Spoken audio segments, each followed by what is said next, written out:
दोस्तों, जो स्मृति ईरानी अभी कुछ महीनों पहले तक दुनिया न मान के लोगों को चैलेंज पर चैलेंज दिए जा रही थी, अब उनकी खुद की सीट अमेठी उनके लिए चैलेंज बन गई है।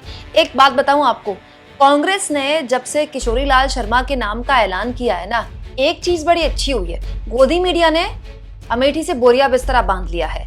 और ये चीज स्मृति ईरानी के लिए फायदेमंद है, क्योंकि जो खबरें अमेठी से निकल कर आ रही हैं वो साफ तौर पर बता रही हैं कि अमेठी में स्मृति ईरानी की सीट फंस गई है। और ये मैं नहीं कह रही हूँ दोस्तों, ब्रिजेंद्र दुबे हैं, गांव कनेक्शन एक बहुत बढ़िया डिजिटल प्लेटफॉर्म है जो गांव देहात की खबरें दिखाता है। बहुत बढ़िया काम कर रहे हैं लोग। मतलब आप समझ लीजिए कि गोदी चैनल जो शहरों तक सीमित हैं, ये ऐसे डिजिटल प्लेटफॉर्म है जो खबरें ही गांव गली कूचों की, छोटे शहरों की दिखाते हैं। ब्रिजेश दुबे ने एक वीडियो शेयर किया है अभी कुछ देर पहले। उन्होंने लिखा है, अमेठी जनपद के बेटुआ विकास खंड क्षेत्र के बलदू का पुरवा गांव में आलगू रामपाल के यहाँ भंडारा था। केंद्रीय मंत्री स्मृति ईरानी भी वहां पहुंची, जो कि वहां से सांसद हैं। वहां पर उपस्थित लोगों ने स्मृति ईरानी का विरोध जाहिर कर दिया। देखिए किस तरह से मंच पर स्मृति ईरानी मौजूद थी और वहां पर लोग खड़े हो गए कहते हुए कि उनके समाज के लिए कोई काम नहीं किया गया। यहाँ पर हमारे समाज के लिए किसी पार्टी ने कुछ नहीं दिया है। समाज आज पार्टी इसीलिए डैमेज कंट्रोल करते हुए स्मृति ईरानी ने माइक संभाला और भाषणबाजी शुरू कर दी।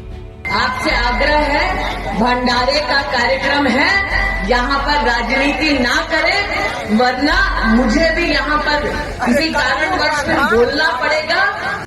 अब सवाल ये दोस्तों कि जिस अमेठी को लेकर स्मृति ईरानी इतनी आश्वस्त दिख रही थी, जिस अमेठी को लेकर स्मृति ईरानी कह रही थी कि वहां के लोगों ने रिजेक्ट कर दिया है गांधी परिवार को, भगा दिया है गांधी परिवार को, गांधी परिवार से त्रस्त हो गई है वहां की अमेठी, इतनी हिम्मत हो गई वहां के लोगों की कि बीच चुनाव में सांसद महोदया जो कि मंत्री भी हैं और इतना पॉपुलर चेहरा है बीजेपी का, उनके मुंह के सामने स्टेज में खड़े होकर उनको ऐसे खरी खोटी सुना दे कि उनको खुद सामने आकर माइक संभाल कर भाषणबाजी करनी पड़ जाए। ये एक बहुत ही महत्वपूर्ण सवाल स्मृति ईरानी के सामने इसलिए भी खड़ा हो गया दोस्तों, क्योंकि प्रियंका गांधी ने जो ये चुनाव है ना, प्रियंका गांधी ने ये चुनाव एकदम अपने हाथ में ले लिया है। जितना प्रचार प्रियंका गांधी रायबरेली में कर रही हैं, उतना ही अमेठी में कर रही हैं। और अभी तक गांधी परिवार स्मृति ईरानी पर कटाक्ष करने से बचता था। अब तो प्रियंका गांधी अमेठी की सांसद बोल बोलकर स्मृति ईरानी पर खूब कटाक्ष करती हैं।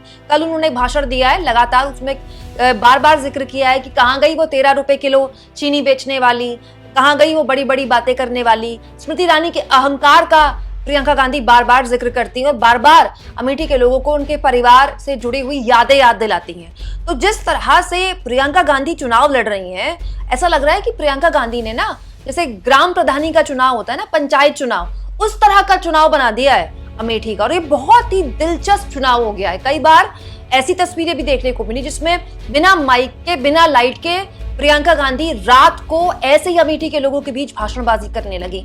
तो अमेठी का जो चुनाव है वो पूरी तरह से प्रियंका गांधी वर्सेस स्मृति ईरानी बन गया है। और स्थितियां क्या ये आ गई उसके बाद कि स्मृति ईरानी की मौजूदगी में उन्हें विरोध का सामना करना पड़ रहा है।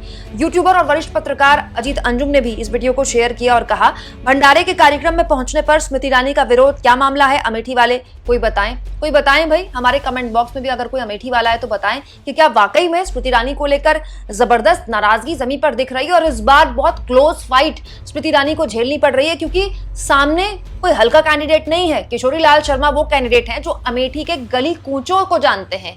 हो सकता है कि अमेठी के लोगों को के लिए स्मृति ईरानी बाहरी हो, लेकिन किशोरी लाल शर्मा 40 साल से अमेठी में ही काम कर रहे हैं। क्या यही स्मृति ईरानी की सबसे बड़ी परेशानी बन गया है दोस्तों? कमेंट बॉक्स में जरूर लिखें और जितना हो सके चैनल को शेयर भी करें, सब्सक्राइब भी करें। और थैंक्स और ज्वाइन के ऑप्शन से अगर आप चाहें तो कुछ आर्थिक मदद भी चैनल की कर सकते हैं।